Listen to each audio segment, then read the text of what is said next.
এরপরে এক বিরাট অংশ হলো আখলাক, মুআশারাত। মুআশারাতের এক বিরাট অংশ। মুআশারাতকে তো অনেক মানুষ দ্বীনই মনে করে না। স্বামী স্ত্রীর মধ্যে সম্পর্ক, বাবা সন্তানের মধ্যে সম্পর্ক, বাবা সন্তানের সাথে কি আচরণ করবে, সন্তান বাবার সাথে কি আচরণ করবে, স্বামী স্ত্রীর সাথে কি আচরণ করবে, স্ত্রী স্বামীর সাথে কি আচরণ করবে, প্রতিবেশীর সাথে কি আচরণ করবে, অফিসের কর্তা কর্মী এদের মধ্যে কি আচরণ থাকবে, পরস্পরের সামষ্টিক জীবনে একে অপরের সাথে আচরণটা কি হবে, এটা বিরাট একটা গুরুত্বপূর্ণ ইসলামী শরীয়তের বিধান।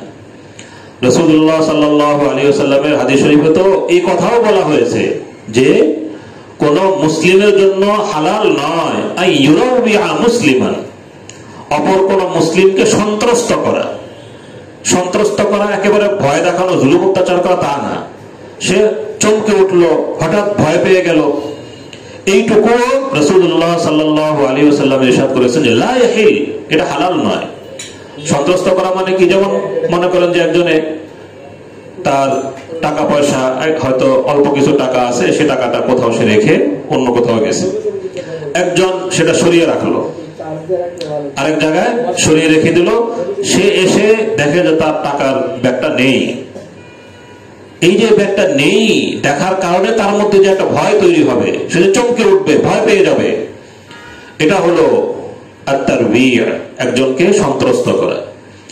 একজনের জুতাটা রেখে ঘরে ঢুকেছে, আরেকজন দুষ্টামি করে জুতাটা সরিয়ে রাখলো, সে এসে জুতাটা পেল না, সে এসে মনে হলো আরে আমার জুতাটা চলে নিয়ে গেল। এই যে একটা ধাক্কা খেলো, এই ধাক্কা দেওয়াটাও জায়েজ নয়। এটা যদি জায়েজ না হয় তাহলে সরাসরি একজনকে কষ্ট দেওয়া, সরাসরি একজনের উপরে জুলুম করা, সরাসরি একজনের সাথে মন্দ আচরণ করা, এটা কিভাবে জায়েজ হতে পারে? তো মুআশারাতের ক্ষেত্রে দিন আমরা রক্ষা করতে পারি খুব কম মানুষ। স্বামী স্ত্রীর মধ্যকার যে মুআমালাগুলো, আজকাল তো নারী অধিকার নিয়ে ওরা আলোচনা করছে।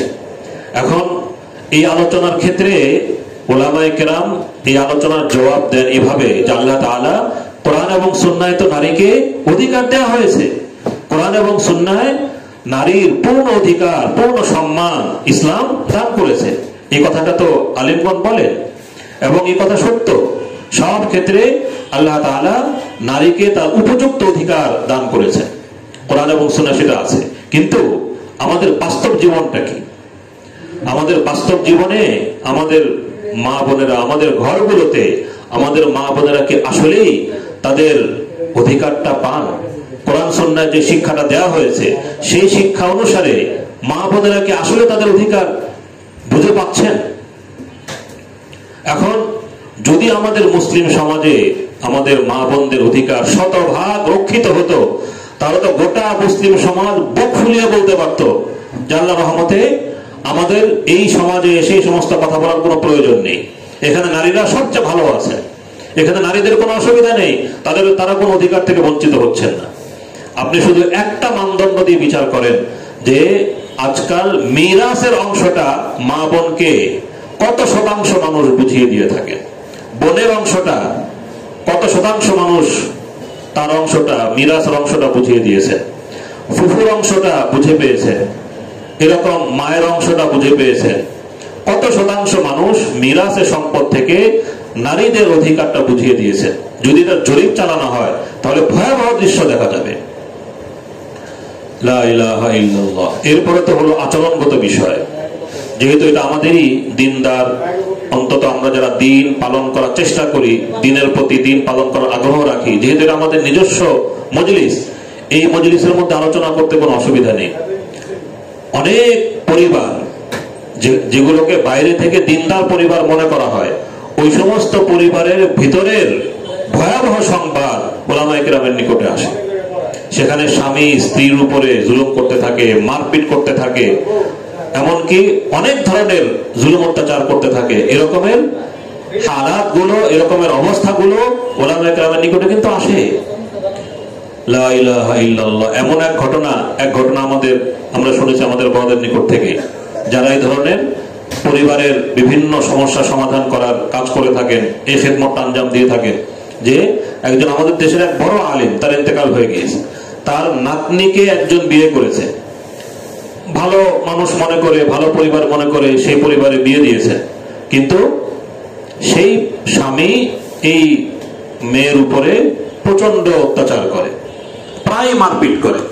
একসময় এমন হয়েছে যে অনেক মারপিট করেছে, মারপিট করার কারণে সে বেহুশ হয়ে গেছে। বেহুশ হওয়ার পরে ডাক্তার ডাকা হয়েছে।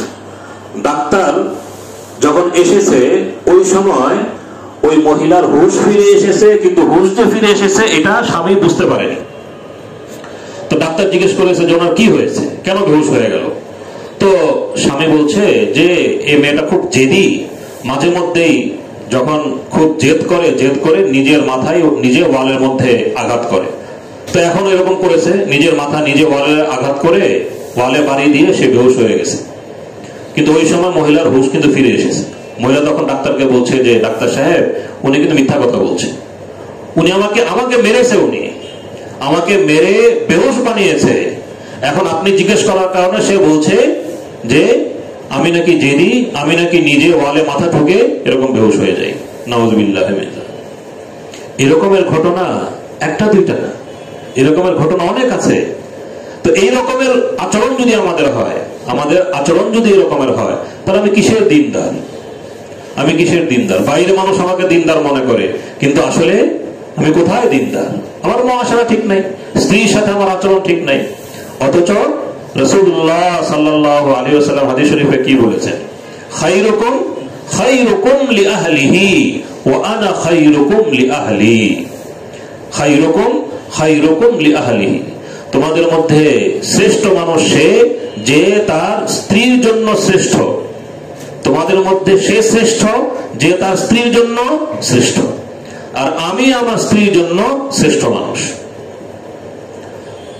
এটা দিনদারি, এটা দিনদারির অংশ, এটা দিনদারির বাইরে নয়। স্ত্রীর সাথে ভালো আচরণ করা, স্ত্রীর আচরণগুলোকে সবরের সাথে গ্রহণ করা, এগুলো দিনদারির অংশ।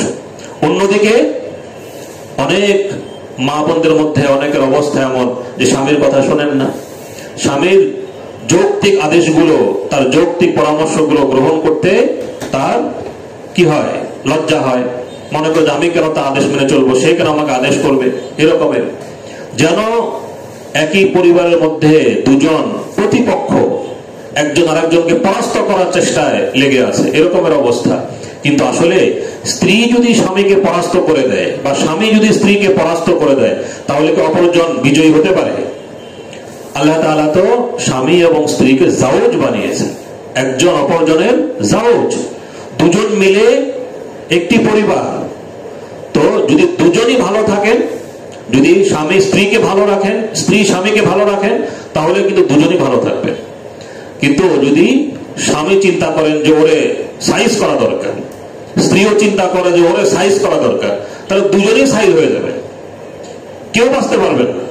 কিন্তু যদি স্বামী মনে করেন যে থাক আমি ক্ষমা করছি থাক, স্ত্রীও যদি মনে করেন স্বামীর ব্যাপারে আচ্ছা ঠিক আছে থাক, তার তো অনেক ভালো গুণ আছে, এটা একটা ভুল হয়ে গিয়েছে, স্বামীও মনে করলো এরকম, স্ত্রীও মনে করলো এরকম, তাহলে দেখা যাবে যে সেই পরিবারে যদি আয় উপার্জন কমও থাকে, সেই পরিবারে যদি উপায় উপকরণ কমও থাকে, তারপর আল্লাহ রাব্বুল আলামিন সেই পরিবারে শান্তি দিয়ে দিবেন।